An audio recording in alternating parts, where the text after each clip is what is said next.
Bueno, pues buenos días. Vamos a comenzar la segunda y última conferencia de este año, titulada Ciencia y Técnica en el Imperio Español 1500-1580, que corre a cargo de Carlos Madrid Casado.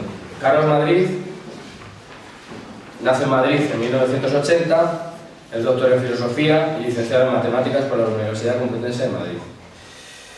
Desarrolla su actividad en un instituto y colabora con la universidad. Tiene, bueno, su obra es tremenda. He tenido que hacer aquí una labor de poda salvaje porque si no nos estaríamos toda la mañana citando sus trabajos. Pero bueno, aquí por decir algunos, pues tiene artículos publicados en el Catoblepas, el Basilisco, la Revista de Occidente, la Revista Internacional de Filosofía, la Revista Española de Física, la Gaceta de la Real Sociedad Matemática Española, la Revista de Investigación y Divulgación de la Universidad Autónoma de Madrid, algunas revistas americanas como la Latin American Journal of Physical Education, Teorema, Joule, Arbor, etcétera, etcétera. Tremendo, ¿no? Ha colaborado también en numerosos libros de autores, de diversos autores, de obra colectiva, y como obra propia individual pues tiene La teoría del caos como ciencia multidisciplinar, La mariposa y el tornado, que es este libro que tengo aquí, que salió hace poco, con el diario El País, y que se va a reeditar, me parece. Con el diario El Mundo. Con el diario El Mundo. Es un nombre que se puede ver. Y bueno, pues tiene ya preparada y entregada a la imprenta para una futura publicación una biografía titulada Laplace, el Newton de la Francia revolucionaria, que supongo que será de gran interés como todo. También es columnista del diario El Imparcial, lo que pasa que a partir de un artículo que hizo en el que criticaba la política educativa de Esperanza Aguirre, parece que esa labor se va a espaciar. De momento se mantiene a cero desde entonces. Ha participado en numerosos congresos y ponencias y seminarios, pues en Gijón, con la Fundación Gustavo Bueno, la Universidad de Salamanca, con la Universidad de La Rioja también, con la de Zaragoza, con la Menéndez Pelayo, con la de Madrid, con la Valladolid, con el Ilustre Colegio de Oficial de Médicos de Madrid, con el Instituto Lázaro Cárdenas en colaboración con la Embajada Mexicana también muchas veces, y con el Centro Riojano, del que aquí tenemos alguna distinguida representante. Entonces, con todo esto, nos damos paso al conferenciante y vamos a ver qué nos cuenta. En primer lugar, antes de nada, dar gracias a la organización encarnada aquí en Iván Vélez por invitarme al lugar. La ciencia y la técnica en el Imperio Español, 1500-1800. Lo primero que me gustaría aclarar es que cuando puse el título, la verdad es que puede parecer un título excesivamente provocativo. Provocativo por dos razones. La primera, ideológicamente, por aquello de encima poner en el Imperio Español, ¿no? Puede parecer una cosa ya ofensiva. Y lo segundo, si uno pasa de puntillas por esa primera razón, la segunda sería decir, ciencia y técnica, pero es que hubo ciencia y técnica en el Imperio Español y encima en esas fechas. Es decir, este título se puede poner porque estamos aquí en el lugar. Si con el mismo título yo intentase presentar el mismo contenido, a lo mejor en vez de unos encuentros donde hay una cierta libertad, en unos encuentros universitarios, posiblemente hubiera tenido que cambiarlo. Se me hubiera sugerido desde la organización que era bueno haberlo cambiado. ¿Por qué eso? Si uno rastrea los orígenes de este tipo de cuestiones, se encuentra con lo que se ha denominado la polémica de la ciencia española. Esa polémica arranca en una primera fase, tiene varias fases calientes y unas fases más frías. La primera fase es en 1782. Cuando en la Enciclopedia Metódica se publica un artículo por Masson de Bourvilliers titulado ¿Qué se debe a España? La respuesta era prácticamente que no se debía a España nada, y en lo que eran las cuestiones científicas y técnicas, menos aún. Inmediatamente este artículo tuvo la respuesta de dos insignes académicos. Por un lado, el abate Cabanillas, desde París, responde que España sí que ha hecho aportaciones científicas y técnicas, y cita a Jorge Juan, que en aquel tiempo era miembro de la Real Academia de Ciencias de París. Por otra parte, el abate de Nina, desde la Academia de Berlín, realiza otra respuesta que nos da la otra vía. Una vía es la que toma Cabanillas, es decir, sí que ha habido ciencia y técnica en el Imperio Español y estos son los diferentes nombres o hitos del camino. La respuesta que da el abate de Nina es: vale, no hubo ciencia y técnica, pero es que España ha aportado grandes literatos, artistas, pintores, etcétera, etcétera. Es la otra respuesta que vamos a ir encontrando continuamente. Bien, una tercera, posterior, es la oración apologética que se publica en España de Forner, que va también un poco en la línea de Nina, es decir, que España quizás no ha estado en la vanguardia de la ciencia y de la técnica, pero sí de la filosofía, de la literatura, etcétera, etcétera. A esta primera fase se suma una segunda que ya no aparece en el siglo XVIII, sino que va a aparecer en el siglo XIX, y aparece enmarcada dentro de la lucha entre los liberales y los tradicionalistas. Sí hay que marcar con una fecha, afinar con una fecha, 1866. Echegaray, el matemático e ingeniero que acabaría siendo ministro de los gobiernos liberales de final de época y luego premio Nobel de Literatura en 1906 por su obra El Gran Galeoto, publica al ingresar en la Academia de Ciencias un discurso en el cual asume totalmente la leyenda negra y viene a decir que prácticamente España no ha aportado nada en ciencia y técnica, y que si no lo ha hecho y no ha aportado es precisamente por culpa de la Inquisición.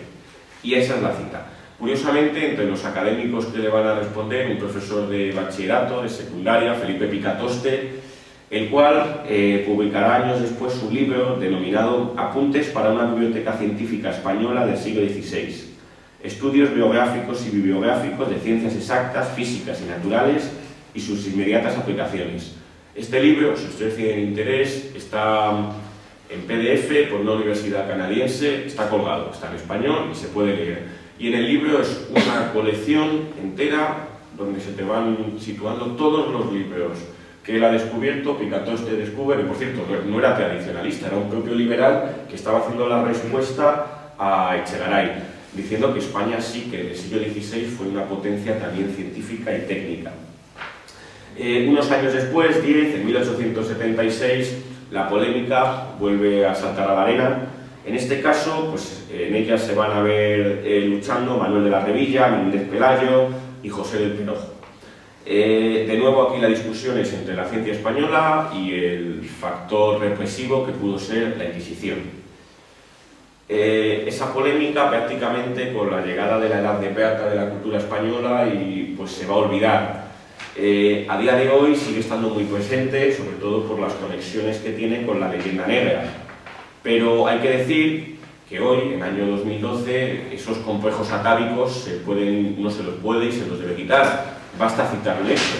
En matemáticas somos el quinto país en producción mundial. En otras ciencias no, pero si en matemáticas somos el quinto país en producción mundial no debe ser por un defecto de nuestra raza o de nuestras cabezas. Será por otro tipo de cuestiones económicas o que no exista una adecuada política estatal planificadora a la hora de creación de laboratorios, etcétera, etcétera. Pero en matemáticas, que es una ciencia que tiene unas particularidades importantes, como son que los investigadores no necesitan grandes presupuestos, si somos quintos en producción mundial, es la prueba de que los españoles no somos capaces de producir en ciencia. Bien, teniendo en cuenta esto, lo primero que habría que decir es que esta polémica, la polémica de la ciencia española, que está en el inconsciente colectivo y que es lo que puede hacer que cuando uno titula una conferencia La ciencia y la técnica en el Imperio Español, pues sienta ciertos reparos, hay que comentar lo siguiente, y es que no se puede abordar si antes no se ventilan dos cuestiones anejas. ¿Cuáles son esas dos cuestiones que uno tiene antes que ventilar antes de poder meterse a estudiar la ciencia española entre 1500 y 1800? Pues son fundamentalmente las siguientes. La primera, ¿qué es la ciencia? Es decir, para poder discutir si ha habido o no ha habido ciencia en España, si ha habido o no ha habido técnica, tenemos que tener por lo menos unas coordenadas. Eso requiere que hacer historia de la ciencia española requiere regresar a una filosofía de la ciencia. Es decir, primero hay que aclarar ciertos términos para poder superar luego los datos empíricos, el nivel meramente de decir Estos son los libros que se han publicado con sus fechas y sus ediciones. Si queremos luego construir a partir de ahí un cierto esquema, requiere regresar a la filosofía. Bien, aquí, con muchísima brevedad, simplemente voy a acogerme, con partes naturales, a la teoría de la ciencia del materialismo filosófico, a la teoría del cierre categorial. Y vamos a señalar que existen 4 modulaciones o 4 acepciones de ciencia. 4 modulaciones que se pueden entender muy bien históricamente, cronológicamente. Primero estaría la ciencia como saber hacer, cuyo escenario sería el taller y que está muy próxima a la técnica. Sería, por ejemplo, el arte del herrero o el arte del zapatero. Ahí tenemos una muestra, ¿no?, por ejemplo, del arte del herrero. En segundo lugar, posteriormente a este primer escenario científico, surge en un lugar muy determinado, como es la Grecia clásica, una segunda acepción de ciencia. Sería la idea de ciencia como un sistema de proposiciones verdaderas derivadas de principios. El escenario de esta segunda acepción de ciencia no va a ser el taller ligado a la técnica, va a ser la academia. El ejemplo es la academia platónica y la referencia que podemos tomar es la geometría griega y en general todas las ciencias deductivas matemáticas que van a venir a partir de ahí. Varios cientos de años después va a surgir, en el siglo XVI, XVII, XVIII, una tercera acepción de ciencia. Esas son las ciencias positivas, que es tal y como las entendemos a día de hoy. Esas ciencias positivas ya no tienen como escenario ni el taller del herrero, ni la academia de los geómetras griegos. Van a tener como escenario el laboratorio, que es lo que entendemos a día de hoy por las ciencias positivas. Ejemplo paradigmático, la física y la química.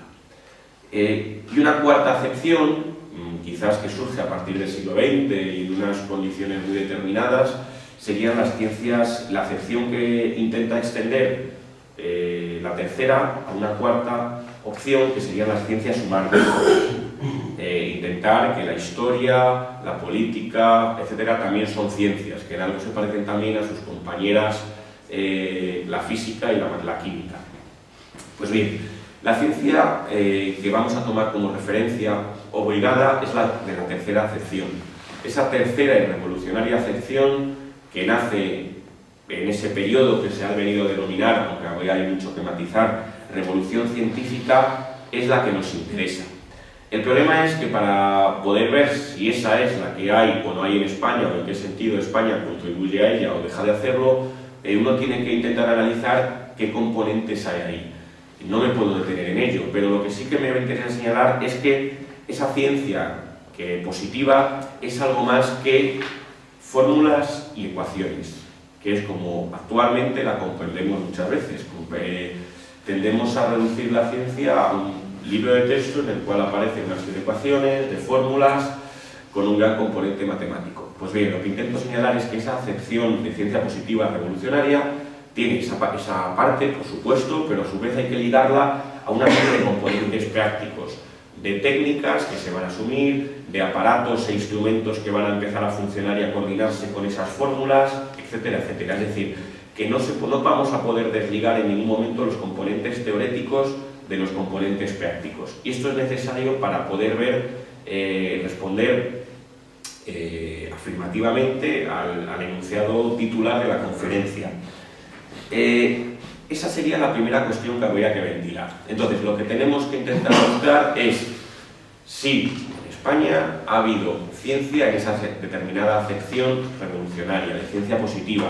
Una ciencia positiva que va a tener componentes heredados, pero también que va a tener unos componentes nuevos. Eso es lo que tenemos que buscar. Y en segundo lugar, hay otra cuestión que hay que ventilar, les he dicho. Esa es la siguiente. Es una cuestión casi de sociología, pero que es interesante también. Es responder a la pregunta que viene a continuación. ¿Por qué hay o no hay ciencia en un estado en una determinada época? No basta con decir sí o no, también hay que justificar ese sí o no. ¿Cómo se puede responder a eso? Pues bien, voy a intentar simplemente aquí acogerme a título de propuesta, pero que se puede reelaborar, a las tesis de un sociólogo de la década de los años 30, aunque luego muy longevo, porque el libro al que me voy a referir lo publica en esa época, pero tiene muchos trabajos posteriores, que es Robert K. Merton. Merton es uno quizás de los fundadores de la sociología de la ciencia y su gran libro, que es Ciencia y Tecnología en la Inglaterra del siglo XVII, intenta averiguar por qué en un estado como la Inglaterra puritana apareció la ciencia. La ciencia que generalmente ligamos a Newton. Su respuesta, el libro ha sido muy mal leído, ha sido un libro tremendamente mal interpretado, sobre todo por cuestiones que tienen que ver, aquí no me puedo meter, que es con la Guerra Fría, ¿vale? Pero eso no me puedo meter. El libro tiene dos partes muy diferenciadas. Una primera parte idealista, en la cual, siguiendo a Max Weber, la tesis de Merton es que son una variable de factores culturales e ideológicos lo que determina que haya o no haya ciencia. La tesis de Merton es que, de igual manera que los puritanos y calvinistas fueron un buen caldo de cultivo para el capitalismo, esa misma ética puritana era un gran germen para que surgiese la ciencia. ¿En qué sentido? Pues que los países protestantes, al valorar mucho la utilidad, como el éxito como signo de la gracia, pues iban a valorar la ciencia por lo que tenía para favorecer el éxito comercial, el éxito mercantil. Y al mismo tiempo, la propia ciencia era una especie de glorificación de Dios en la naturaleza. O dicho de otra manera, la ciencia, y es el hecho como lo entendía Newton, era una especie de teología por otros medios. Nos iba a permitir conocer al Creador y glorificar la creación por otro tipo de medios distintos a los habituales. Pues bien, estas dos cuestiones que señala muy bien Merton y que él liga a la ética puritana son la primera parte del libro, pero la segunda parte, y que curiosamente es la más amplia del libro, Merton deja de seguir a Weber y sigue al sociólogo marxista Boris Hessen, como él mismo reconoce. Él intenta hallar también las raíces socioeconómicas de que haya o no haya ciencia en la Inglaterra puritana, y es aquí, a mi juicio, donde desde una perspectiva materialista más interés tiene. Él señala lo siguiente: señala que las necesidades económicas y militares ejercieron una influencia poderosa en el desarrollo científico. Y va señalando como, por ejemplo, la Inglaterra precapitalista, la necesidad de la minería, de drenar las minas, tanto del agua que acumulaban en invierno como de los gases. Eso va a favorecer los estudios que tienen que ver con la presión atmosférica, con elevar columnas de agua y con los precedentes de la máquina de vapor, máquinas de aire, máquinas de agua, etc. Al mismo tiempo, por ejemplo, los estudios relacionados con la minería y la metalurgia van a favorecer estudios sobre la química. Boyle, por ejemplo, no olvidemos que sus dos grandes obras son, aparte de esa especie de protoquímica que luego se sellará con Lavoisier, es la bomba de vacío, es su gran aportación. También habría que señalar, por ejemplo, que la necesidad de desarrollar el comercio y la navegación, pues sobre todo para resolver problemas como son el problema de la latitud y la longitud en el mar, el problema de la declinación magnética de la brújula, el trazado de mapas, etcétera, etcétera, va a hacer que, por ejemplo, los estudios de la mecánica celeste se desarrollen muchísimo. Es curioso porque la mecánica celeste y la mecánica newtoniana lo solemos asociar con los estudios más abstractos. Newton, por ejemplo, cuando publica su teoría lunar en 1702, dice en el prefacio a los lectores: lo hago, aunque sé que no está completa. De hecho, la teoría lunar de Newton cometió un error de 17 minutos de arco en sus tablas lunares. Eso es un error que para la revelación es muy importante, aunque visto desde el punto de vista teórico es algo prácticamente despreciable. Dice Newton: sé que mi teoría no está completa, la teoría lunar no se completaría hasta la PEAS. Lo hace por una razón. Dice, porque unas tablas lunares precisas nos van a permitir en un barco determinar la longitud sin necesidad de telescopios. Y dirán ustedes, ¿para qué se necesitaban los telescopios? Para observar las lunas de Júpiter. Las lunas de Júpiter permitían medir la longitud en el mar según le propuso, y no quiero adelantar acontecimientos, Galileo a Felipe III de España. La otra forma de medir la longitud, que ya es del siglo XVIII, es con cronómetros marinos precisos, pero eso es un método muy posterior. Y aunque la mayoría de libros al uso parece que en el momento que se inventa el cronómetro preciso, lo demás deja de tener interés, no es así, mucho menos. Entonces, todo esto, los los estudios en la teoría de la gravitación, todos tenían un acicate relacionado con los estudios económicos y la navegación y el comercio. Pero hay más, por ejemplo, la balística interior, es decir, cómo reacciona la pólvora y los gases, eso va a llevar a la ley de Boyle-Mariotte. La balística exterior, la del tiro parabólico, como ayer nos comentaba Emilio, lleva a los estudios de Tartaglia, relacionados con la balística, y Newton, en los Principia, dice: conozco los estudios de balística de Tartaglia y posteriores de Galileo, y lo que voy a hacer es intentar mejorarlos metiendo el componente del rozamiento del aire. Es decir, y por citar otra anécdota, en 1780 la Academia de Berlín va a poner un premio que consiste en que se dé la ecuación diferencial que describe perfectamente el lanzamiento de proyectiles. Lo va a ganar Legendre, un matemático francés. Es decir, que los problemas prácticos, técnicos, estaban continuamente sirviendo de acicate a cuestiones de física y mecánica que a día de hoy consideraríamos como que están totalmente abstraídos de eso. Pues bien, sin querer enredarme más, simplemente el dato que da Merton es que hasta el 60% de las investigaciones presentadas en la Royal Society tenían que ver con las necesidades económicas y sociales de la época. Bien, con esto en mente, ¿qué esquema interpretativo de la historia de la ciencia de España podemos sacar? Pues intentaré justificar lo siguiente, y es: en el siglo XVI se van a dar tanto los factores culturales e ideológicos que reclama Merton, que son necesarios. La ideología imperial va a favorecer que se desarrollen una cantidad de ciencias ligadas a la navegación, a la cosmografía, a la cartografía, etcétera, etcétera. Y al mismo tiempo, esas necesidades, vistas ya no desde el punto de vista ideológico de la ideología imperial, sino desde el punto de vista práctico, de que hay que navegar efectivamente hacia América, de que hay que intentar llegar también a las Filipinas, etcétera, etcétera, van a servir como acicate para que efectivamente haya ciencia española, y muy importante, en el siglo XVI. En el siglo XVII, el esquema interpretativo que yo intento extraer a partir de los datos empíricos y relacionándolos, obviamente, rebasando con ideas filosóficas estos conceptos, serían los siguientes, y es fundamentalmente que la ideología va a servir un poco de freno, un poco en la línea de lo que decía el conde Duque de Olivares, de que era necesario que España se hiciese la nación comercial, pero que la nobleza en aquellos momentos, hacer la nación comercial pasaba por lo que sí que se estaba haciendo en la Inglaterra puritana, es decir, un trabajo manual.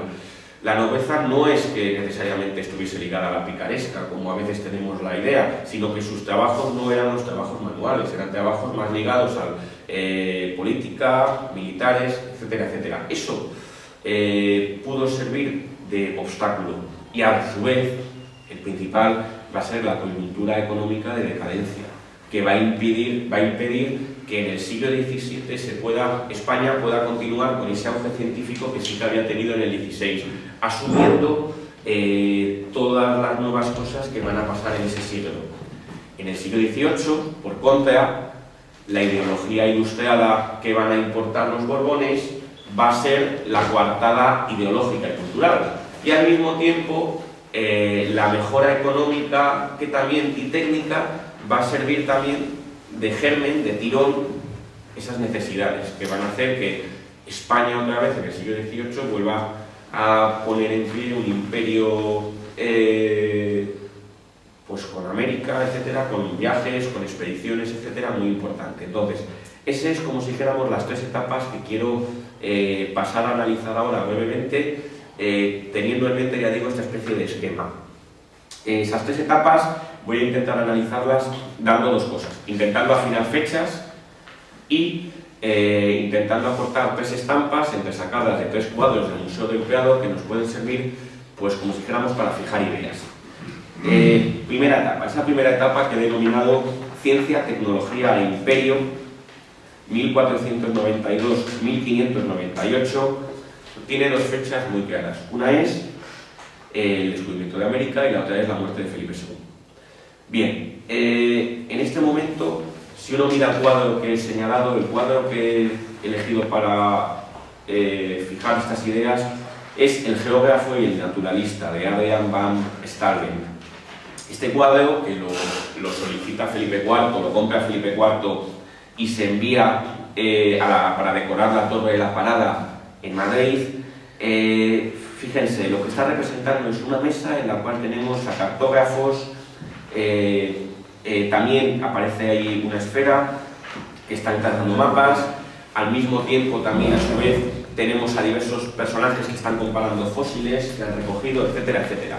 Lo que me interesa señalar es, fíjense, el centro de la composición es la esfera. Precisamente, la esfera va a ser quizás la gran aportación española del siglo. Lo intentaré decir con una cita que me gusta bastante de Juan Valera. Juan Valera dice lo siguiente: si la ciencia moderna, si la moderna filosofía hubieran de marcar el día de su origen, esta nueva era no empezaría el día en que Bacon publicó su Novum Organum, ni el día en que salió a la luz el método de Descartes, sino el 7 de septiembre de 1522, día en que Sebastián Elcano llegó a Sanlúcar de Barrameda en la nave Victoria. Ese día, Magallanes y Elcano habían completado la circunnavegación, es decir, la vuelta al mundo. Era la primera vez que una teoría que venía desde los griegos, la teoría de que el mundo era una esfera, era comprobada empíricamente. Esa comprobación empírica es lo que va a marcar el nacimiento de la modernidad y va a alumbrarnos mucho de lo que va a pasar posterior. Es decir, una teoría científica que era realmente abstracta adquiere en ese momento en el cual los barcos son capaces de comprobarla una naturaleza totalmente nueva. Es como si dijéramos una de las primeras constataciones o pruebas empíricas. Esto tiene, a mi juicio, va a marcar toda la aportación hispana a la ciencia del siglo XVI. Una aportación que los propios navegantes van a ser muy conscientes de ella. Simplemente, por dar alguna cita.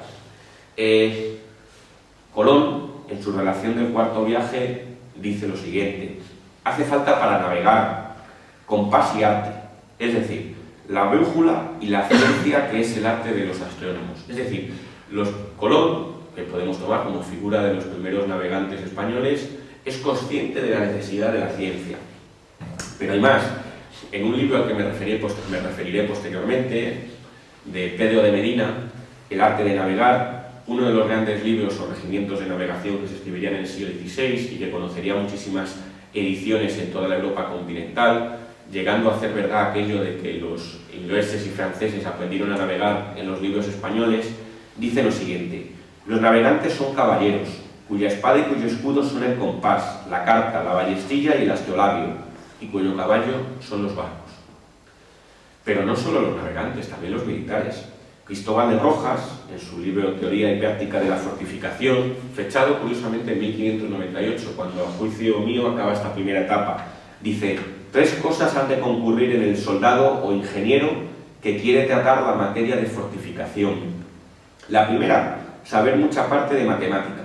Si fuera posible, los 6 primeros libros de Euclides, y el 11º y 12º. La segunda cosa, la aritmética. Y luego añade: y la tercera y más principal, saber reconocer bien el puesto donde ha de hacerse la fortaleza. Será difícil darlo a entender y enseñar si el ingeniero no hubiera estado en la guerra. Es decir, fíjense la coordinación que hay tan perfecta entre las necesidades técnicas y prácticas y a su vez la ciencia en ese momento. Por no citar a los cronistas de la conquista, que tiene que ver con la cita que he elegido en las copias que les he suministrado. Es una cita de Humboldt muy posterior, del siglo XVIII, en su libro Ensayo de una descripción física del mundo. En ella dice lo siguiente: cuando se estudian seriamente las obras originales de los primeros historiadores de la conquista, nos sorprende encontrar en los escritores españoles del siglo XVI el germen de tantas verdades importantes en el orden físico. Bien, lo que intento señalar es que la contribución hispana durante el siglo XVI no se reduce solamente a un conjunto de técnicas, sino también a una serie de aportaciones científicas de primer rango. ¿El problema cuál es? Que si esas aportaciones científicas las intentamos ver con ojos del siglo XX, no nos van a aparecer por ningún lado. Si uno intenta buscar ecuaciones, leyes y fórmulas en los científicos, incluso usar el término científico es abusar del lenguaje, porque ese término no se empieza a usar hasta el siglo XIX. Si uno intenta buscarlo en los candidatos a científicos españoles de ese siglo, no va a encontrarlo. Sin embargo, si uno asume una teoría de la ciencia alternativa, como la que yo he intentado plantearles, en la cual los teoremas científicos no son teoremas que se reduzcan al plano teórico, sino que también requieren conectarse con el mundo, con la realidad empírica que nos rodea, entonces sí que vamos a encontrar teoremas en este sentido materialista en las obras de los científicos, ya digo, del siglo XVI español. De lo contrario, si uno intenta buscar, que es la acusación que uno suele recibir cuando hace este tipo de conferencias, bueno, pero dime una sola fórmula, una sola ley escrita por un español, bueno, pues es que estás buscando lo que no hay, es como si estás buscando naves espaciales en el siglo XVI, no puedes encontrarlo. Entonces, los científicos españoles, conviene dejarlo claro, no son físicos, son astrólogos y cosmógrafos, tampoco son químicos, son alquimistas y ensayadores, tampoco van a ser biólogos, son coleccionistas de gabinetes de historia natural y de curiosidades. Pero todo eso va a ser el punto de inflexión que va a sentar las bases de la posterior revolución científica. Sin ánimo de ser exhaustivos, ¿cuáles podrían ser algunas contribuciones novedosas y originales? Bien, en matemáticas, tratados de geometría de la esfera. En geocosmografía y geografía, aparte de la prueba de la esfericidad de la Tierra, a la que ya me he referido, pues la construcción de mapamundis, planisferios, mapas. Un mapa es tan teorema como pueda serlo muchas veces, pues qué sé yo, E igual a mc cuadrado.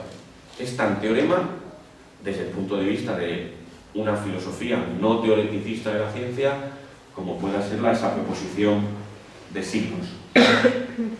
En astronomía, la reforma del calendario, a la que me referiré, tablas que mejoraban las de Alfonso X y las de Copérnico, instrumentos de observación mejorados. En náutica, regimientos de navegación y cartas de marear, aparte de, por ejemplo, tomar en el hemisferio sur la Cruz del Sur como referencia, ya no la polar, que no se divisaba. En historia natural, tratados de la física del globo y clasificaciones botánicas. Un jardín, como podría serlo de Aranjuez, es tan teorema como puede serlo a día de hoy, qué sé yo, un libro en el cual tengamos clasificadas diferentes espacios vegetales. Eran los teoremas de la época. En artillería y fortificación, mejoras en el cálculo de trayectorias de proyectiles y la construcción de máquinas, ingenios, fuertes, etcétera, etcétera. En minería y metalurgia, pues el método del beneficio de la plata, etc. Simplemente por fijar ideas. Si uno puede fijarse en el título de los libros de los científicos españoles de la época, uno de ellos, cogido al azar, es el siguiente. Es de Lorenzo Ferrer Maldonado, por cierto, ahora les diré una curiosidad de él. Está publicado en 1616, es un libro que tuvo bastante difusión, y se llama así, Imagen del mundo sobre la esfera. Ya ven la primera composición con las matemáticas. Cosmografía, geografía, relación con la parte cosmográfica y cartográfica. Teórica de los planetas, la relación con la astronomía. Y arte de navegar. Ahí aparece todo interconectado. Este libro, por cierto, es muy curioso porque este marino, Lorenzo Ferrer Maldonado, era un marino un poco embaucador y quería que Felipe III le financiase. Decía haber encontrado el paso del noroeste para poder pasar al Pacífico por el norte y escribió varias crónicas en las cuales se inventaba ciudades supuestamente por las cuales se podía pasar. Nunca le acabaron de financiar las expediciones. Lo curioso es que la expedición Malaspina, 2 siglos después, lleva los trabajos de Ferrer Maldonado e intentan ver si efectivamente dan con la ciudad que había descrito, que era el paso noroeste. Ya digo, fíjense toda esa lista que les he intentado plantear de teoremas en un sentido no meramente formal, sino en un sentido material. ¿Por qué España entonces está en la primera línea de lanzamiento, en el primer punto de salida científico durante el siglo XVI? Yo lo achaco a 2 cuestiones. Una es, en primer lugar, porque España, por la situación histórica, había sido la punta de lanza contra el enemigo islámico, pero también ese enemigo islámico había permitido recuperar bastantes saberes de los griegos a través de él. Es decir, ahí existe el humanismo hispano que va a ir recuperando esos saberes clásicos a partir de lo que era el contacto con las diferentes tribus árabes. Pero también, sobre todo, el otro factor es el descubrimiento de América, que va a ser el motor de todas las investigaciones del siglo XVI. Esta conexión, a mi juicio, como he intentado señalarles cuando les he hablado de Merton y de la sociología de la ciencia, no es ni mucho menos gratuita. Si uno intenta ahora ir viendo pues, algunas disciplinas, tal y como las clasificamos y las particionamos a día de hoy, pero siendo consciente de que estas particiones no corresponden a particiones de la época, ¿cuáles podrían ser algunas contribuciones que acabasen de señalar esto que ya digo, que el descubrimiento, la conquista, la construcción y la explotación y la defensa del imperio no fueron asuntos menores y que demandaron la presencia sostenida de astrónomos, cosmógrafos, ingenieros, por decirlo como lo decía Nebuija, ensayadores, etcétera, etcétera? Es decir, que el vuelo de las águilas del imperio es inseparable sin el trabajo de estas personas.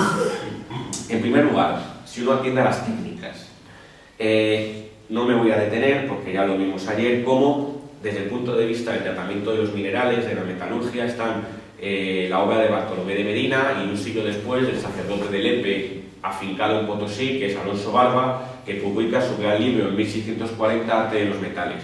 Por cierto, libro cuya edición tenía Newton, y no es casual, Newton tenía un gran interés en ese tipo de cuestiones, dirigió la Casa de la Moneda londinense, el patrón oro, del que todos los economistas hablan, es una imposición de Newton. Newton fue el que decide fijar el valor de la moneda británica usando el patrón oro. Entonces, es interesante ver esta conexión, que Newton, uno de los libros que tenía en la Casa de la Moneda, era el libro de Alonso Barba. Pero mucho más, como también se comentó ayer desde el punto de vista de la técnica, la gran cantidad de ingenios físicos que van a aparecer en los ríos españoles, los de Juanero, pero también, por ejemplo, los de Jerónimo de Allanz, a los que también nos hemos fijado. Todos estos ingenios van a prefigurar la mecánica. Galileo, en sus discursos, lo primero que dice es que él ha aprendido más yendo al Arsenal de Venecia que en las universidades. Es decir, que esa conexión de la ciencia moderna con los talleres y con la técnica no se puede ni mucho menos poner entre paréntesis. A medio camino entre la técnica y la ciencia nos encontraríamos con la medicina. También se habló ayer de eso y tampoco voy a detenerme. Sí comentaré algo. ¿Qué universidades son las primeras que van a practicar disecciones de cadáveres? Autopsia. Bolonia, Lérida y Valladolid. El Valladolid, por cierto, está Besalio, fue Besalio. Y México, ¿no? Es interesante también señalar lo siguiente, los teatros anatómicos, que era el nombre que recibían en la época, donde, pues en cierto modo, lo que se ve es lo que luego en el cuadro de Rembrandt va a aparecer, lecciones de anatomía.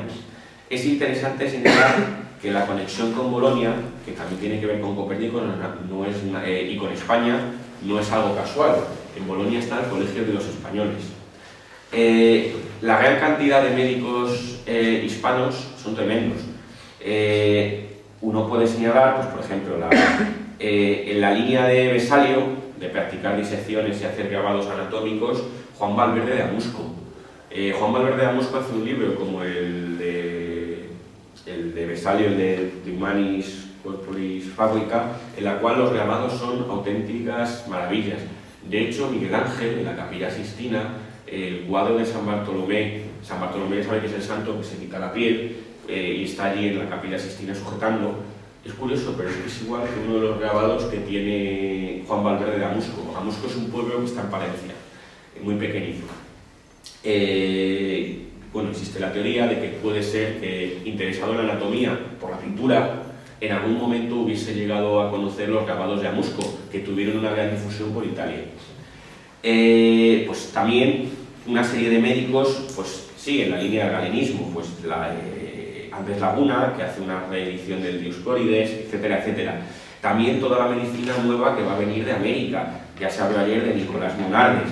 Nicolás Monardes, por ejemplo, que lo que va a hacer es, en su libro, el Códice Badiano, los códices de los aztecas donde hablan de medicina, aprovecharse de lo que saben los médicos indígenas y asumirlo, es decir, hacer una reconstrucción de ello.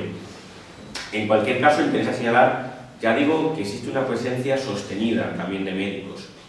Médicos no solamente desde el punto de vista teórico, sino también anatómico. Ligado a la medicina y entre ese medio camino entre la técnica y la ciencia, la química, la protoquímica, diríamos. El ejemplo de esas prácticas alquímicas muy ligadas a los ensayadores, ensayadores reales, por cierto, que el rey iba nombrando y que eran los encargados de hacer los estudios químicos para la producción de la plata. Van a tener también una presencia relacionada con la medicina. El ejemplo clásico es la Torre de la Botica, del Escorial. Y yendo ya a lo que serán luego las futuras ciencias. En matemáticas, las matemáticas tenían una gran presencia en las universidades españolas. Pues Pedro Chacón, en Salamanca, Pedro Ciruelo en Alcalá. Por cierto, un Pedro Ciruelo en Alcalá que tuvo como alumnos a Domingo de Soto, que luego va a ejercer en París, y como si me da tiempo señalaré, es el primero que señala que los graves no caen con una velocidad constante, sino que caen con un movimiento uniformemente acelerado, como él decía, movimiento uniformemente disforme. Domingo de Soto es leído por Galileo, quiere decir que Galileo no es una chispa que de repente se le ocurra, sino que en la escolástica, cierto, sin fórmulas, sin la composición con la parte matemática, nos vamos a encontrar con todo ese trabajo recuperado. Pero es que muy ligada a esta matemática universitaria va a estar la geometría y la arquitectura. La fábrica de los reales sitios del Escorial, reformas en el Alcázar, el Pardo, Aranjuez, etcétera, etcétera, va a requerir continuamente de juntas de matemáticos, de arquitectos, de ingenieros. El ejemplo clásico, pues sí, es el Escorial, con Juan Bautista de Toledo y Juan de Herrera, pero también los jardines de Aranjuez, que van a requerir, pues por ejemplo, el trabajo de otros grandes matemáticos. Matemáticos que por Felipe II también serían comisionados para realizar, como se dijo en su momento, las relaciones topográficas de España. Pero me gustaría detenerme en que, paralelamente a la construcción del Escorial, se funda en España la primera Academia de Matemáticas moderna, que es la que va a presidir y quien escribe los estatutos, Juan de Herrera. Esa academia, que tendrá en un primer momento su sede en el Escorial, posteriormente pues, lo tendrá enfrente de las cercanías del Alcázar en Madrid, y que a finales del siglo, tras un momento en el cual el Consejo de Indias no es capaz de financiarla, será asumida por el Colegio Imperial, lo que actualmente es el Instituto de San Isidro, donde está situado actualmente el Instituto de San Isidro. Pues bien, esta Academia de Matemáticas, que contó entre con matemáticos portugueses, que Felipe II iba fichando, iba trayendo a la corte, estos matemáticos de palacio, ¿a qué se dedicaban? Pues interesa señalar que lo primero que hicieron fue traducir. Se traducen los libros de Euclides y se traducen, por cierto, no al castellano, sino al español. Si ustedes ven la traducción de Rodrigo Zamorano dice los 6 primeros libros de Euclides traducidos al español. No dice en ningún momento al castellano, aunque es cierto que en otras obras de la época se decía castellano, pero que el término español ya tiene allí su origen radical. Se van a traducir también las obras de Tartaglia, incluso de Copérnico. De Copérnico las traducirá Juan Cedillo, una parte. Todos estos matemáticos van a hacer una labor de formación de unas pequeñas élites. Lo que sucede es que, como trataré en la segunda etapa, no tendría una continuación la institución. Ligado a la cosmografía y a la náutica, la gran aportación hispana van a ser los regimientos de navegación, es decir, esos libros que nos van a permitir a media Europa ser capaces de aprender a navegar. Los dos más famosos, ¿cuáles son? Pues serían el Arte de Navegar, de Pedro de Medina, que ya les he citado, y el breve compendio de la esfera y de la arte de navegar, de nuevo de la esfera, es decir, es la conexión de la teoría de la esfera matemática con las artes cosmográficas y náuticas de 1551. Y aquí, ¿cuál es la institución? Si en las matemáticas la institución que uno tiene que tener en la cabeza es la Academia de Matemáticas fundada por Felipe II. En el caso de la cosmografía y de la náutica, la institución científica que va a permitir que no sea solo la ciencia española una especie de cabezas por ahí separadas, sino que hubiese una continuidad real durante el siglo XVI, es la Casa de Contratación de Sevilla. En la Casa de Contratación, que tenía la potestad de dar o no dar el título de la carrera de Indias, había varios puestos de cosmógrafos. Los cosmógrafos, según los estatutos, era el maestro de hacer cartas, astrolabios e otros ingenios de navegar. Allí iban a ejercer Alonso de Santa Cruz, Rodrigo Zambrano, que es el que traducirá, por cierto, los elementos de Euclides, y García de Céspedes, el padre García de Céspedes, que luego será llamada a la corte y participará en la Academia de Matemáticas. El padre García de Céspedes, por cierto, fue alumno de Jerónimo Muñoz, en Salamanca, donde mama el copernicanismo que usted enseñaba en Salamanca, porque en Salamanca, no se olvide, y en su momento ahora lo diré, se podía enseñar a Copérnico, mientras que, por ejemplo, en la Sorbona no, en España sí. Las constituciones de la Universidad de Salamanca dicen que se puede enseñar a Copérnico o el Almagesto al voto de los oyentes. Y de hecho Copérnico se estuvo enseñando hasta bien entrado el siglo XVII. De hecho está la famosa polémica, a la que luego me referiré, en la cual un agustino, Diego de Zúñiga, defiende las tesis copernicanas. Es cierto que por razones teológicas, pero ahí está. Es cierto que posteriormente el libro de Zúñiga fue condenado, pero se enseñaba. Gómez de Céspedes va a hacer una de las mejores tablas copernicanas de la época, usando el sistema de Copérnico. Pero más cosas. En la Casa de la Contratación estaba el Padrón Real. El Padrón Real era el mapa que con las determinadas... Cuando un navegante español volvía de América tenía que informar. Esos informes, esas relaciones, las relaciones geográficas, permitían, como si dijéramos, ese teorema que era el mapa extendido de la mesa, irlo perfeccionando, irlo continuamente enganando con lo que se iba sabiendo de las diversas zonas del mundo. Pues bien, eso es un fruto de España. Por dar más datos, el famoso libro en el cual Bacon, el canciller Bacon, piensa y alumbra la nueva ciencia, que es la Gran Restauración, en ese libro la portada son 2 columnas de Hércules. Esa portada la toma el canciller Bacon de un libro de García de Céspedes publicado unos años antes. El libro de García de Céspedes se llama Regimiento de Navegación y en él aparece en la portada las columnas de Hércules y unos barcos con bandera española que están navegando más allá. Esa portada la toma Bacon como un calco para la Gran Restauración, su gran obra donde profetiza el advenimiento de la nueva ciencia. La conexión no puede ser causal, no puede ser casual, perdón. Más cosas, como también se ha señalado, los modelos de informes que usa la Casa de Contratación van a servir de modelo para luego la Royal Society, de que los diversos investigadores que están conectados con la institución informen de los nuevos avances que van consiguiendo. Fíjense, generalmente los filósofos anglosajones suelen tomar como modelo de la nueva ciencia los cuadros de Verne. El cuadro del astrónomo y el geógrafo, que por cierto estuvo hace poco en Bilbao, en una exposición allí que se organizó de Verne. Si uno describe lo que está viendo allí en ese cuadro, lo que se está describiendo es lo mismo que hacía un cosmógrafo hispano del siglo XVI. El lugar de trabajo del cosmógrafo real era principalmente su propia casa. Una amplia mesa ocupaba gran parte de una estancia no muy grande, bien iluminada por la luz que entraba por un gran ventanal. Sobre la mesa, varios mapas y cartas de marear abiertos y extendidos al lado de otros enrollados. Casi en el centro, los útiles de dibujo compartían lugar con diversos instrumentos matemáticos, como compases, reglas y canisferios.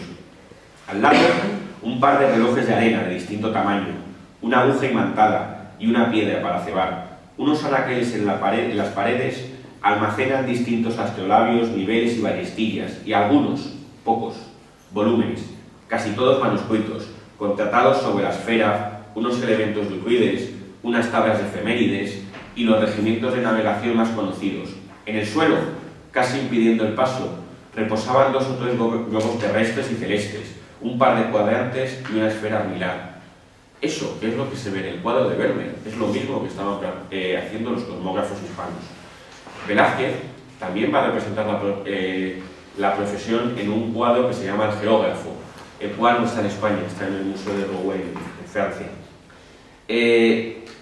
Y esta conexión de la cosmografía y de las matemáticas con la arquitectura también tiene cuando esas matemáticas se componen no ya con el mundo terrestre, generando teoremas como son los mapas extendidos sobre una mesa de 2 dimensiones, sino se componen con el mundo celeste, van a dar teoremas como son las tablas de efemérides, es decir, las tablas de las posiciones de los planetas, muy importantes. Incluso la reforma del calendario. En la reforma del calendario juliano, para adecuar el año terrestre con el año solar, se cuenta con el claustro de la Universidad de Salamanca, y entre los matemáticos que van a ayudar a Keavio, que es el Euclides del siglo XVI, por así decirlo, está Pedro Chacón, y también pues estarán pues otros escolásticos españoles que van a ayudar en este tipo de cambios. De Jerónimo de Muñoz se habló mucho ayer, comentando que en cierto modo, bajo la protección de Felipe II, que era el que le pagaba los libros, fue el primero en señalar el carácter corruptivo de los cielos, señalando que esa nueva estrella que había aparecido en 1572 no era un mero fenómeno atmosférico, sino que era pues, efectivamente una nueva estrella. De hecho, existe una carta de Beal en la cual escribe a Jerónimo Muñoz reconociendo que, en efecto, tiene razón en su teoría. Fíjense, el copernicanismo estaba muy extendido y asimilado en la España del XVI. Sin embargo, es cierto, en la España del XVII Felipe IV no sería el rey sol, sería el rey planeta, porque los cortesanos giraban en torno a él como los planetas en torno a la Tierra. No será el rey sol, que marca un poco como si hiciéramos el antagonismo con Francia. Copérnico, ya les he comentado que tiene una presencia importante en España, sobre todo en la Universidad de Salamanca. Un detalle, en el descubrimiento de las Filipinas tiene una gran importancia, bueno, más que en el descubrimiento de las Filipinas, en el tornaviaje, que Martín de Rada, uno de los frailes que acompañaba a Urdaneta, era un conocido cosmógrafo y matemático, y lo que había uno de sus trabajos eran unas tablas renovadas a la luz de los trabajos de Copérnico. Señalar que las obras de Copérnico, como las de Galileo, nunca estuvieron en el índice de libros prohibidos de la Inquisición española. Es cierto que la razón no es porque aquí hubiese una mayor amplitud, sino que era una razón curiosa, y es que en el mismo índice italiano en el cual se prohíben las obras de Copérnico, se prohibía una obra denominada Noticia de la Iglesia, publicada por el jurista italiano Pirro, en Palermo en 1630. En esta obra Pirro defendía los derechos de regalía del rey español frente a los del Papa en Italia. La Inquisición española no quiso condenar ese libro porque, claro, lo veía como una magnífica forma de servir de contrapeso a la Iglesia española a la Iglesia romana en un momento en el cual el Papa pues, era aliado, ya sabemos, de quién, de Francia. Y entonces, por esta razón, nunca van a estar en el índice, aunque posteriormente, es cierto, el copernicanismo tuvo que ser defendido únicamente como hipótesis, incluso en tiempos de Jorge Juan, cuando Jorge Juan publique junto con Ulloa sus observaciones astronómicas y físicas, tiene que decir, ya en el siglo XVIII, tiene que decir que defiende el sistema copernicano a modo de hipótesis. De todas formas, tomar la referencia de la asimilación de Copérnico como medida para servir de quiénes son los adelantados y quiénes son los atrasados es una muy mala idea. Por una razón, uno de los primeros que abraza el copernicanismo es Tomás Dijes, y lo hace por razones cabalísticas. Es decir, ¿cómo puede servir de medida del avance de la ciencia inglesa que un sujeto tome y adopte el sistema copernicano basándose en razones teológicas? Eso no tiene ningún mérito. En 1630, cuando en Salamanca todavía se seguía enseñando a Copérnico, hay que decir que Bacon, el padre Mersenne, Gassendi o Pascal todavía no eran copernicanos convencidos en 1630. Y si hubo conversión, en el caso, por ejemplo, de Mersenne, en el caso de los otros es más dudoso, fue posterior. Como para acabar este recorrido panorámico de esta primera época, junto a esta composición de la matemática con el mundo terrestre y con el mundo celeste, hay que señalar paralelamente la otra gran tradición que va a surgir posteriormente en el siglo XVII, que son, por un lado, los historiadores de las ciencias, van a hablar de las ciencias matemáticas, y por otro lado de las ciencias experimentales. Bueno, las protociencias experimentales en las cuales va a hacer aportaciones la monarquía hispánica, van a ser fundamentalmente esas ciencias descriptivas ligadas a la historia natural, a la botánica, etcétera, etcétera. Allí hay que señalar que en los viajes de naturalistas hispanos a América, simplemente, pues aparte de los de Gonzalo Fernández de Oviedo, cuya obra El Padre de las Casas intrigó para evitar su publicación, por cierto, las de Bernardino de Sahagún, con su Historia General de las Cosas de la Nueva España, de Francisco Hernández, que era el médico de Felipe II, y por cierto, cuyos trabajos sobre la flora de la Nueva España serán publicadas por la Academia de los Linces, a la que pertenece Galileo. Es decir, la Academia de los Linces, que será, como si dijéramos, la primera institución en el sentido de club científico que va a surgir en el siglo XVII, en el siglo posterior, como separado de la universidad, va a publicar cosas de Francisco Hernández, a modo resumido, es cierto. Y también, por supuesto, hay que citar la obra de José de Acosta, del padre Acosta, su Historia Natural y Moral de las Indias, donde Humboldt, a la cita que les he comentado antes, señala que es donde mejor se encuentra ahí la física del globo, es decir, el estudio de las condiciones, por ejemplo, de la altura con la temperatura y con los modos de vida, etcétera, etcétera. De hecho, el padre Acosta fue considerado, por ejemplo, por el padre Feijóo como el Plinio del Nuevo Mundo. Fíjense, si uno tiene que echar un vistazo entonces a la ciencia española y la técnica del siglo XVI, yo creo que lo que habría que decir es que no solamente hubo, sino que fue de las más potentes de toda Europa. De hecho, es muy posible que las demás naciones envidiasen la propia ciencia hispana en esa época. Es decir, que durante el siglo XVI España está sentando las bases de lo que va a ser la revolución científica. Ahora bien, es cierto, entramos en una segunda etapa. La segunda etapa que he denominado ciencia y decadencia, y que las dos fechas que he elegido son 1598 y 1687. 1687, ¿por qué? Curiosamente es la fecha de publicación de los Principia de Newton, pero yo no la he elegido por eso, la he elegido porque es la fecha en la que se va a publicar la Carta Filosófico-Médica de Juan de Caboyada, que se ha tomado como el manifiesto del resurgir de la ciencia española. Me interesa señalar que esa carta, que se publica en 1687, es durante el reinado de Carlos II. Es decir, es un mito que España recuperase ese tiempo perdido, como si dijéramos, gracias a los Borbones. No. A finales del reinado de Carlos II, donde ya empieza a haber índices económicos positivos, España empieza a recuperar y asimilar la nueva ciencia que, cierto, no se había hecho allí durante ese siglo, gran parte. El cuadro que he elegido es La Vista, de Rubens. Bueno, Rubens con la ayuda de Gödel. ¿Qué es lo que estamos viendo? Estamos viendo allí, como si dijéramos, la explosión instrumentalista. Una gran cantidad de instrumentos que van a aparecer ligados a la nueva ciencia en esa época. Simplemente, fíjense, tienen en primer plano un telescopio a la derecha, abajo a la derecha.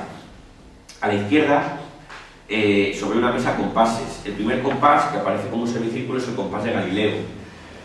Apoyado sobre la mesa ven ustedes una especie de vara de madera, eso es la ballestilla, o vara de Jacob, que usaban los navegantes españoles para medir distancias a la costa en los barcos.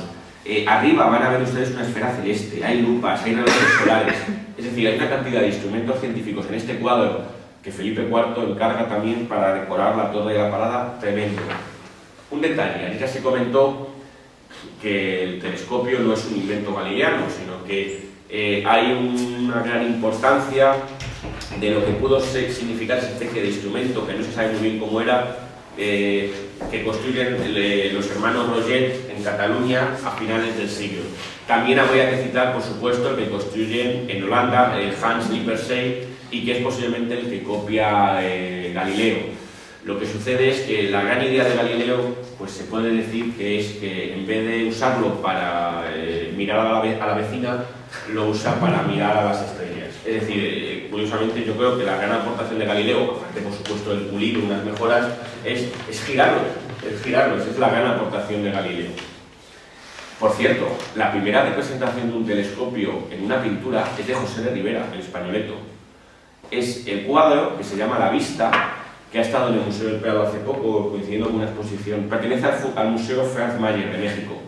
Ese cuadro, Rivera Joven, parte enseguida de Valencia a Roma, y en las fechas de 1612 y 1616 se codea con Galileo. Galileo pertenecía también a la Academia de Artistas de Roma y conoce a Galileo. Y lo que pinta en el cuadro de la vista es a un hombre con una nariz ganchuda, que quiere hacer referencia a que nariz ganchuda y gestos y unos ojos saltones, como que la vista que puede tener capacidad para mirar, con un telescopio en las manos. Ese telescopio que está pintando es el que regala Galileo al Papa en esas fechas. Y es la primera representación, por lo menos hasta donde yo alcanzo a saber, de un telescopio en la pintura, hecha por un español. Interesa también señalar, pues que, ya que estamos con Galileo, he señalado la conexión de Galileo con Domingo de Soto en la formulación de la ley de caída de los graves, es decir, que hay una influencia de la ciencia española del siglo anterior en los que son los fundamentos de la mecánica, pero también que, por ejemplo, Galileo va a concurrir y en algún momento, si no hubiera tenido obligaciones pues, con los duques de Florencia, es muy posible que hubiese aceptado un puesto que se le ofreció para venir a España a trabajar. El método que propone Galileo para medir la longitud, a partir de un concurso que sacó a la luz Felipe III, porque uno de los grandes problemas de España era, pues, primero, delimitar los límites con el Tratado de Tordesillas con Portugal y fijarlos de una vez por todas, tanto en el Atlántico como en el Pacífico. Eso requería medir la longitud, no por estima, como se hace habitualmente, sino con métodos fiables. Los cronómetros marinos son muy posteriores. ¿Qué métodos usaban? Las tablas lunares eran muy imprecisas, incluso hasta con Newton posteriormente. Galileo se le ocurre, ya digo, usar los satélites de Júpiter para medir la longitud, con unas buenas tablas. El problema es que en alta mar uno no puede ponerse a observar con la suficiente precisión las lunas de Júpiter por el movimiento. De hecho, uno de los instrumentos que más va a mejorar la navegación en el siglo XVIII va a ser el sextante. El astrolabio que usaban los españoles para medir no la longitud, que simplemente se estimaba, sino la latitud.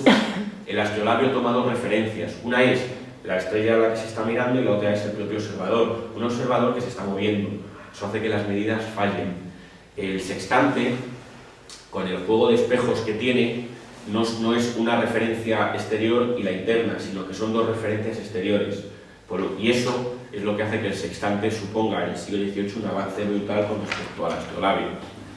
Interesa señalar, ya digo, que Galileo, por cierto, cuyas obras en parte en el libro del Mensajero Sideral van a ser traducidas al español por Daza y Valdés y publicadas, señalando todo lo de las fases de Venus, va a ser publicado en español en Sevilla, pues en el libro Uso de los anteojos, de 1623 de Benito Daza Valdés. Pero la coyuntura sociopolítica de decadencia, a mi juicio, va a explicar que esa ciencia hispana que había tenido un gran auge durante el XVI no mantenga ese nivel de desarrollo o ritmo. Es complicado, este es un tema ciertamente que hay muchos factores y variables en juego y cuesta delimitar cuáles pudieron afectar o no. Yo creo que sí que afectaron. Pero claro, la crítica que uno puede hacer es, pero si fue el siglo de oro, que es la crítica de Menéndez Pelayo. Ahí lo único que uno hace, ¿cómo es posible que si es el siglo de oro de la pintura y de las artes, no al mismo tiempo eso no tuviese un paralelo en la ciencia? Bueno, yo creo que la capacidad expansiva de España durante el siglo XVI alcanza su máximo. Es decir, eso puede hacer que el acicate que había sido durante el XVI, el motor, pues bajase de revoluciones. Eso es lo primero. Y aparte, la coyuntura económica de esa decadencia puede hacer que unos fondos que son finitos no encuentren pues, la misma financiación para otras actividades lejanas a la pintura. ¿Quiere eso decir, la pintura, el arte, etcétera? ¿Quiere eso decir que es que no había genios para científicos o que había algún tipo de problema biológico en los españoles para hacer ciencia durante el siglo XVII? No, lo que sucede es que yo creo que el número de genios, o sea, las explicaciones que uno debe dar del siglo XVII español no son biológicas, sino que son sociales. ¿En qué sentido? No es que no hubiera genios científicos, sino el número de genios que nacen en cualquier país viene a ser prácticamente igual, similar. Incluso suponiendo que tenga algún sentido hablar de genios. lo que sucede es que la impronta social, los vectores, lo que los orienta hacia una actividad u otra. En el siglo XVI bien pudo orientarles hacia el auge imperial, hacia la expansión. En el siglo XVII, posiblemente esos individuos más sobresalientes pues, se vieron ligados ¿a qué? A una fuente de fondos como eran los reyes, que a donde había dinero pues, para la construcción del Palacio del Buen Retiro, etcétera, etcétera. Y eso pudo tener ahí un peso, pues el hecho de que haya un Velázquez, un Murillo, un Zurbarán, etcétera, etcétera, pero no haya figuras parecidas en las otras ramas. Sin embargo, por ejemplo, la Academia de Matemáticas se ve inserta en el Colegio Imperial de los Jesuitas y allí va a mantenerse, sí, pero va a mantenerse ya no con matemáticos españoles, sino con jesuitas que se van a traer de fuera, Claudio Ricardo, que recuerde y alguno más, que van a venir aquí y van a impartir lecciones. Aparte, estos comprarán instrumentos fuera, instrumentos que a día de hoy están conservados, pues la mitad en el Museo del Instituto San Isidro y la otra mitad en el Museo de Ciencia y Tecnología, y de hecho llevan el nombre de estos jesuitas del siglo XVII español, foráneos. Esto va a hacer, ya digo, que lo que es en la península el interés científico decaiga por estas cuestiones socioeconómicas. Sin embargo, hay que decir que en América, ni mucho menos. En América, en la Fundación Temprana de Universidades, simplemente Santo Domingo en 1538, la Nueva España en 1551, en Perú también en 1551, va a hacer que se establezcan también cátedras de cosmografía y de igual manera que había cosmógrafos mayores en la Casa de la Contratación, va a haber cosmógrafos mayores en la Nueva España y cosmógrafos mayores en el Perú.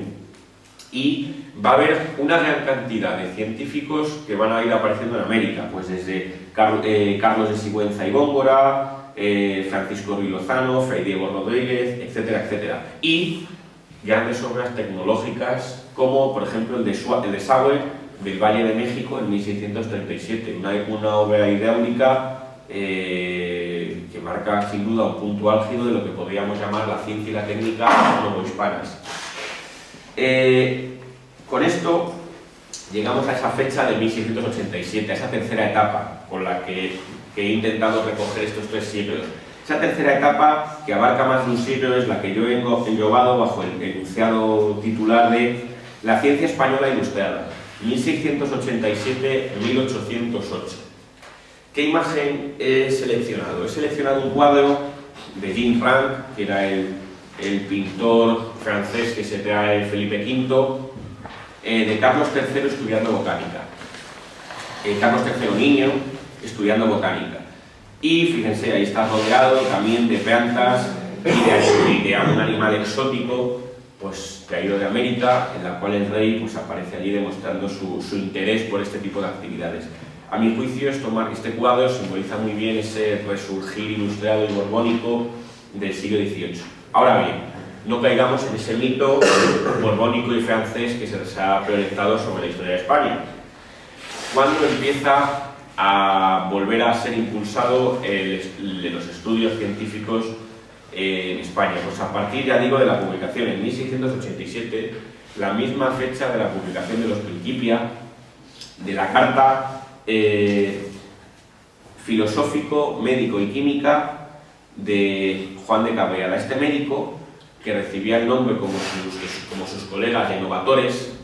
Los novatores era un término despectivo que usaban pues, desde las universidades para desprestigiar a esa serie de personas interesadas en una serie de actividades científicas que estaban imitando lo que había pasado unos 50 años antes en Italia, reunirse en pequeñas tertulias y grupos ajenos a la universidad, compartiendo allí investigaciones. ¿Quiénes se pueden citar en ellos? Bueno, aparte de estos novatores, incluyen personajes ya más mayores de edad, como son Juan de Caramuel, y también ligado al Colegio Imperial de los Jesuitas, el padre Zaragoza. El padre Zaragoza, que en sus grandes aportaciones destaca en matemáticas, anticipa un teorema matemático que se conoce, sin embargo, como relaciones geométricas de Ceva, pero que ya aparece formulado en una obra del padre Zaragoza. Y el padre Zaragoza pasa también por ser supuestamente copernicano, puesto que en uno de sus libros más famosos, titulado Esfera en Común, Celesti Terráquea, de 1675, entre ellos un curioso matemático también que se llama Tomás Vicente Tosca. Este Tomás Vicente Tosca va a escribir un compendio en 1700 y muy poco, que va a conocer ediciones en francés, en alemán y en inglés, y se va a usar en muchísimas universidades para enseñar las matemáticas de la época, entre ellos el cálculo de fusiones y el cálculo de Leibniz. Es curioso que este compendio en España no conoció mucho éxito, fue traducido y usado como libro de texto en matemáticas en muchísimas universidades. También fue traducido al italiano. Y también pues está, por ejemplo, los trabajos de Antonio Hugo de Homeric, cuyo análisis geométrico de 1689 lo tenía el mismo Newton y fue alabado tremendamente por Newton. O los trabajos del microscopista Crisóstomo Martínez. Es decir, hay una serie de figuras que van a ir surgiendo junto a estas nuevas instituciones puntuales, de tertulias, etcétera, que van a ir surgiendo durante la segunda parte del reinado de Carlos II. Bueno, busquemos las raíces socioeconómicas y políticas. Don Juan José de Austria.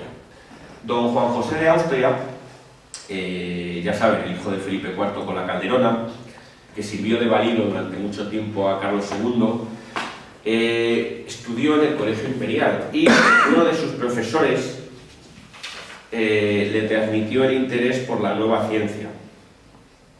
El profesor y preceptor fue, junto con Claudio Ricardo, que era el jesuita venido del extranjero, otro jesuita que trabajó allí en la cátedra de matemáticas, Juan Carlos de la Fay, que fue el que le transmite este interés. Y don Juan José de Austria va a empezar a esas instituciones prácticamente ocasionales y esporádicas de los novatores que tengan su contrapartida real, es decir, permitir fundarlas desde el punto de vista del Estado. Bien, ¿cuál es la primera de ellas? La primera de ellas es la que se funda gracias a la insistencia de Juan de Cabrera en su carta filosófica, que es la Regia Sociedad de Medicina y otras Ciencias de Sevilla, 1700. Paralelamente se van a fundar, por ejemplo, en Bruselas, la Academia de Matemáticas de Bruselas, pues sume, y de hecho se puede ver en su página web, de que su antecedente está en la Academia Militar y de Matemáticas que fundan los españoles a finales del siglo XVII. En 1688-89, los ingenieros militares españoles que se han ahí destinados fundan en Bruselas una Academia de Matemáticas. Esa academia pervivirá hasta 1713, que es el momento en el cual España pierde esas posesiones. Entonces se cierra.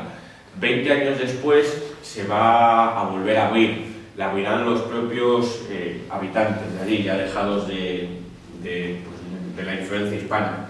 Pero curiosamente la van a abrir sintiéndose herederos de la tradición española. Es curioso que el modelo de esa Academia de luego Ingenieros Militares de Bruselas será copiado por la Real Escuela de Ingenieros Militares de Messiers, que es la que va a formar a los grandes ingenieros militares de la Revolución Francesa, donde es curioso, ejercería pues, el que fue ministro de Marina, el que firma, que eso poca gente lo sabe, que el que firma como jefe del gobierno en funciones la ejecución de Luis XVI en la Revolución Francesa es el matemático Gaspard Monge. Es él el que la firma. Era ministro de Marina, trabajaba en la Escuela de Ingenieros y firma como jefe del gobierno en funciones esa decapitación. Por cierto, un Monge cuyo se dio a conocer con un problema que no parecería de ciencia, que era el problema de la desenfilada, que consistía en, dada una fortificación que queremos proteger de los disparos enemigos, qué clase de muros hay que construir delante para que se tape. Él aplica la geometría descriptiva a eso y consigue dar una demostración. Y eso le da el puesto de profesor. Pero fíjense, un problema totalmente conectado con necesidades prácticas, el problema de la desenfilada. Bien, con la llegada de los Borbones, este impulso que ya había empezado con los últimos años del reinado de Carlos II va a seguir hacia arriba. La Real Escuela de Matemáticas de Barcelona, fundada en 1710 por José Casari. La Escuela de Guardiamarinas de Cádiz, 1717, donde posteriormente Jorge Juan, en 1752, montaría el primer observatorio astronómico. Bueno, la Real Academia de Bellas Artes de San Fernando, etcétera, etcétera. A lo largo del siglo los Borbones van a ir construyendo una serie de instituciones que van a permitir el desarrollo científico y eso nunca se debe olvidar, que hay que permitir alcanzar el gran nivel al que rozó la ciencia española ilustrada.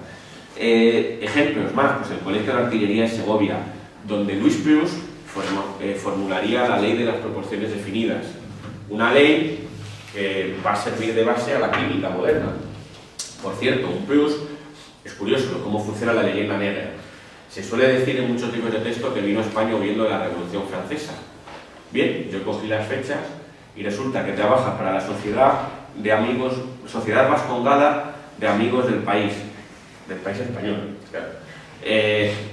Curiosamente, empieza a trabajar con eso en la década de los 70. Yo decía, caramba, si todavía no había revolución.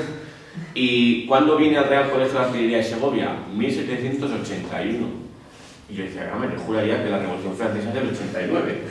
Es decir, que eso es mentira. Y informándome más, ¿cómo viene Prus a España? El conde de Aranda, embajador en París, va a Lavoisier, por cierto, jefe de los recaudadores de impuestos, y al mismo tiempo del Arsenal de París, encargado de la pólvora y del salitre. De nuevo, el teoreticismo aquí falla absolutamente. Y le dice, ¿qué químico nos podemos llevar a España? Y le recomiendan al joven Luis Prus. Y Prus se viene a España. Luego tuvo un problema con el obispo de Segovia, porque parece que Luis Prus no iba suficientemente a misa. Y se tiene que venir a Madrid. Pero bueno, se desmantela el laboratorio en Segovia y se trae a Madrid y está trabajando en la cercanía del jardín botánico. Ningún tipo de dificultad. Entonces, es interesante esto. Por cierto, cuando alguna vez a un historiador le plantearon esto, me dice, ya, pero es que ya estaba percibiendo lo inminente de la Revolución Francesa. En fin, pues, es curioso, pero esa fue la respuesta que se me dio. Bien, es decir, fíjense la fundación tan tremenda de instituciones que va a haber. Al mismo tiempo, una cosa que comentábamos ayer, la labor divulgadora del Voltaire español, ese Voltaire español que va a ser el padre Feijóo. Newton publica los Principia en 1687. Uno tiene la idea de que se publican los Principia y de repente ya todo el mundo es newtoniano, excepto en España. En España somos irredentos y no se aceptan las teorías newtonianas. Bueno, las teorías newtonianas se aceptan muy rápidamente en Inglaterra, pero que traspasen las fronteras de las islas y pasen al continente costó casi un siglo. Es decir, en Francia, los cartesianos, no se olvide cuál era la nacionalidad de Descartes, eran mayoría. Y hasta que no se solventa la polémica de la figura de la Tierra, de la que ahora me referiré porque ahí vuelve a entrar España, no se va asumiendo la teoría newtoniana de la gravedad frente a la teoría cartesiana de los vórtices. Uno de las que hace más porque se empieza a admitir es Voltaire con sus cartas filosóficas. Ayer miramos que las cartas filosóficas de Voltaire son de 1728. El Teatro Crítico Universal, primer tomo, es de 1730, es decir, la popularización de Newton, que también hace el padre Feijóo, es prácticamente a las mismas fechas que Voltaire, con lo cual no hay un sistemático atraso. Otra cosa es, claro está, que, y ya me referiré, que la obra de Newton en España fuese asimilada y trabajada con suficientes recursos, lo cual ahora voy a matizar qué es lo que falló. Interesa señalar, ¿cuándo se acepta entonces la teoría de Newton en Francia? Los cartesianos pensaban que la Tierra tenía figura de melón, es decir, achatada por el ecuador y estirada por los polos. Newton había predicho que un cuerpo en movimiento sometido a la fuerza de la gravedad está al revés, tiene forma de sandía, achatado por los polos y más engrosado por el ecuador. Se organizan dos expediciones, una a Laponia por el Maupertuis y Queiroz, y otra al Virreinato del Perú. La organizan Luis Godín, que por cierto es astrónomo, para ganarse la vida mientras estuvo en el Perú, decide ocupar la cátedra de cosmografía de la Universidad de Lima. Es decir, había cátedra de cosmografía en Lima y asume allí el puesto de profesor. Y bueno, Charles de la Condamine, que es el otro que la acompaña, y dos jóvenes guardiamarinas españoles, Jorge Juan y Antonio Ulloa, que acompañan a la expedición. ¿Y dónde van a formarse? Y van a ser quizás las dos grandes figuras newtonianas de la España ilustrada. Bien, estos personajes que allí hacen las mediciones, los habitantes novohispanos les llamaban los caballeros del punto fijo, porque siempre les veían pertrechados con extraños instrumentos mirando a lo lejos. Entonces de ahí quedó como que eran los caballeros del punto fijo. Bien, al volver, por cierto, Antonio de Ulloa sería nombrado miembro de la Royal Society, Jorge Juan de la Academia de Ciencias de París, y van a empezar a publicar una cantidad de trabajos importantísimos. Observaciones astronómicas y físicas de los reinos del Perú, de las cuales se deduce la figura y magnitud de la Tierra. Relación histórica de viaje a la América Meridional. Y el gran libro de Jorge Juan, El examen marítimo, de 1771. Un libro que fue considerado en la época mucho mejor que el de Euler. Euler, el gran matemático que pasa por ser el gran matemático abstracto, la mayoría de sus obras son obras prácticas ligadas a la construcción de fuentes. Por cierto, la construcción de fuentes, contaré, Euler, que tuvo problemas en los ojos y acabó ciego, estaba en la corte de Federico II, en Prusia. Y, bueno, como anécdota contaré que Federico II, pues, que era muy ilustrado, no le gustaba ese matemático suizo, que era encima católico beato y tenía la fe del carbonero. Y cuando por fin consigue mandarle a San Petersburgo a Euler y lo cambia por Lagrange, dice, qué bien, me he quitado un matemático tuerto y he ganado uno con dos ojos. El caso es que a Euler le manda que construya fuentes, etc. Y Euler diseña las fuentes del Palacio de Sanssouci, que está pues, al sur de Berlín, si no recuerdo mal. Estas fuentes las diseña Euler y son un auténtico fracaso. Y hay una carta muy graciosa de Federico II a Voltaire diciéndole vanidad de la geometría. Y entonces hace ahí la crítica, ¿no? Pero Euler en San Petersburgo va a seguir escribiendo continuamente sobre cuestiones de construcción de barcos, de hidráulica, etcétera, etcétera. Es decir, que no se puede separar nunca las producciones en aquella época entre matemáticos puros y aplicados. Estaban íntimamente ligadas. Pues bien, el examen marítimo de Jorge Juan supera al de Euler y va a ser el que se traduzca a diversos idiomas y sea muy usado en las escuelas de marinos de la época. Simplemente, junto a la expedición de Jorge Juan y Antonio de Ulloa, como segundos, es cierto, a América, van a surgir las expediciones ilustradas, intentando no solamente hacer ciencia de lo que es la parte de la península, sino también en América. ¿Qué expediciones ilustradas se pueden citar? Pues la de Ruiz y Pavón, fundamentalmente botánica, al Perú, la de José Celestino Mutis, también un copernicano, a la Nueva Granada, donde lo que va a hacer es, como si dijéramos, linealizar, en el sentido de aplicar las clasificaciones de Linneo a la flora y la fauna de la Nueva Granada. Y de hecho Linneo, que se carteaba con él, le dará su nombre a una planta, la mutisia, que se llama en honor pues, a José Celestino Mutis. Las expediciones también de Martín Sessé para mandar pues, flora y fauna al Jardín Botánico de Madrid, que se acaba de fundar, y quizás la de Félix de Azara con el Río de la Plata, y cuyas observaciones tendrán gran influencia en Darwin, como el propio Darwin reconocerá. Quizás la más interesante, pues una de las últimas, es la de Alejandro Malaspina.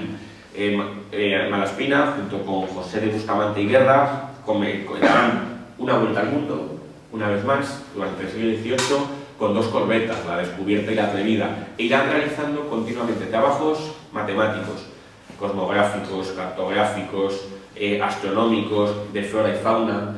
Y si uno ve, por ejemplo, las láminas que se enviaron de la expedición, aquellos son auténticos teoremas científicos, es decir, donde aparece la planta dibujada, la semilla recogida en un sobre debajo, al lado una hoja pegada, arriba la clasificación y detrás las posibles dudas que haya. Esa lámina es un teorema científico. Interesa señalar, ya digo, que la expedición Malaspina va a hacer una gran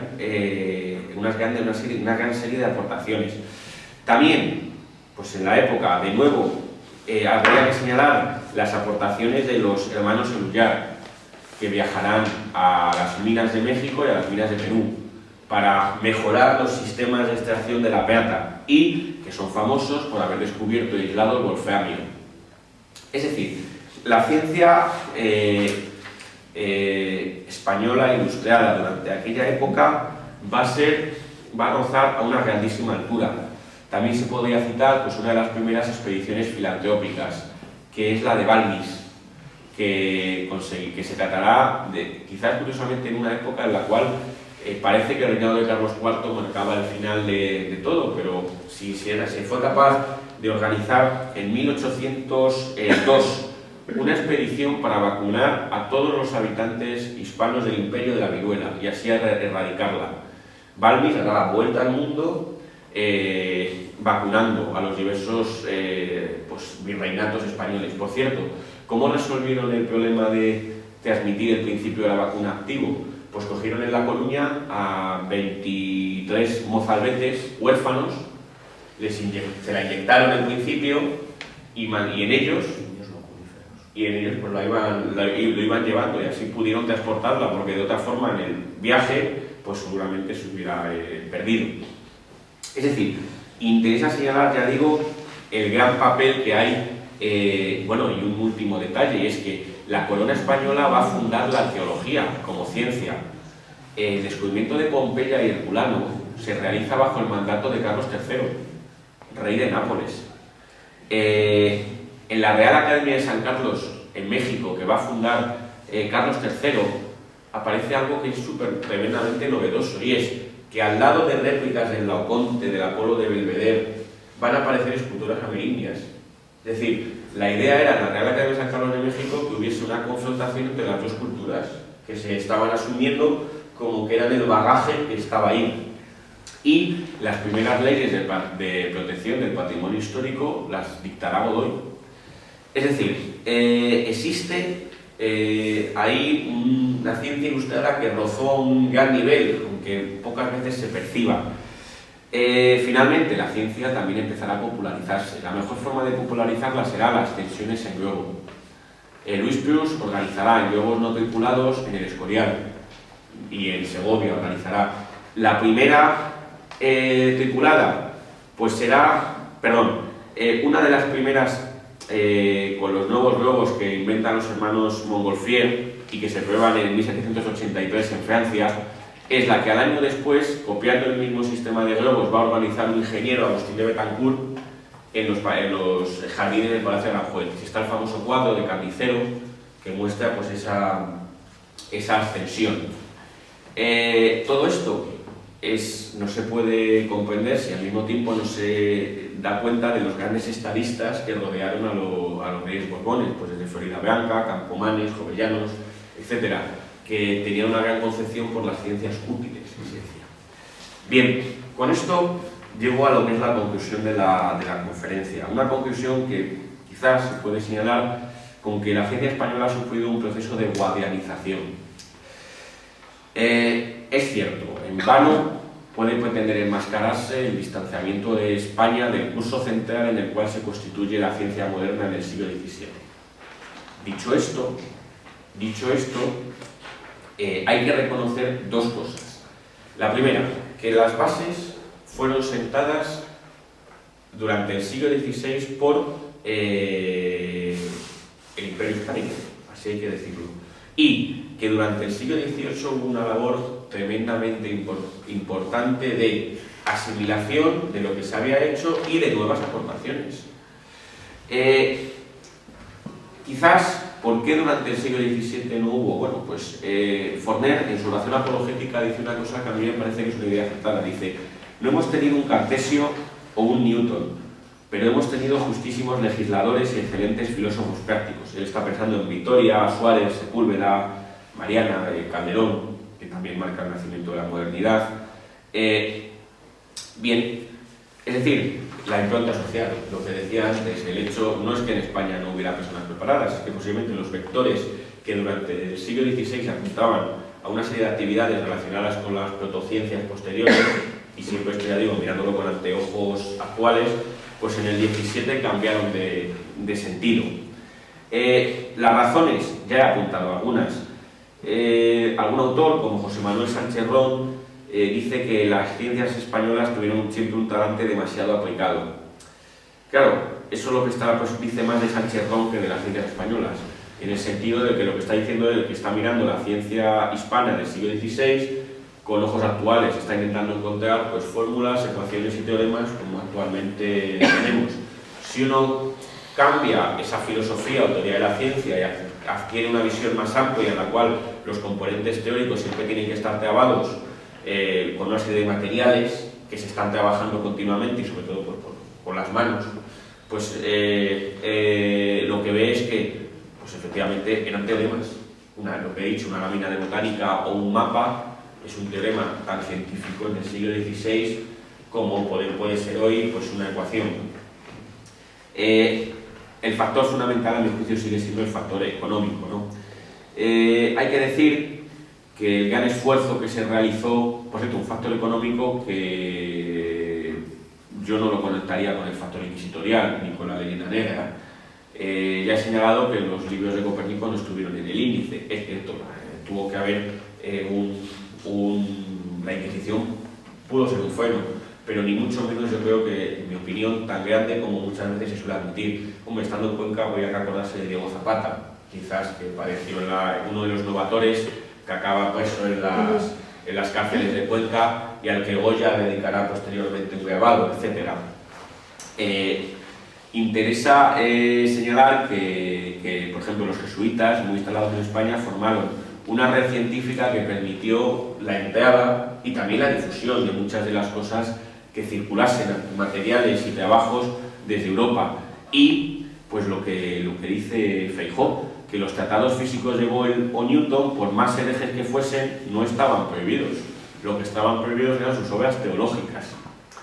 En cualquier caso, es cierto que esta coyuntura que yo amplio en factores políticos y económicos, hizo que España no pudiese recibir ni contribuir al empuje de esa ciencia nueva durante el siglo XVII. Es decir, cuando digo ese empuje me refiero a la transformación de la cosmografía en mecánica, la transformación también de la protoquímica de los ensayadores en química, la transformación de la geometría de herencia euclidea en el álgebra y el cálculo infinitesimal, o por último de una medicina anatómica en una medicina fisiológica y conectada con la biología microscópica. Es decir, esas transformaciones pues hubieron de hacerse en España ya comenzado el siglo XVIII.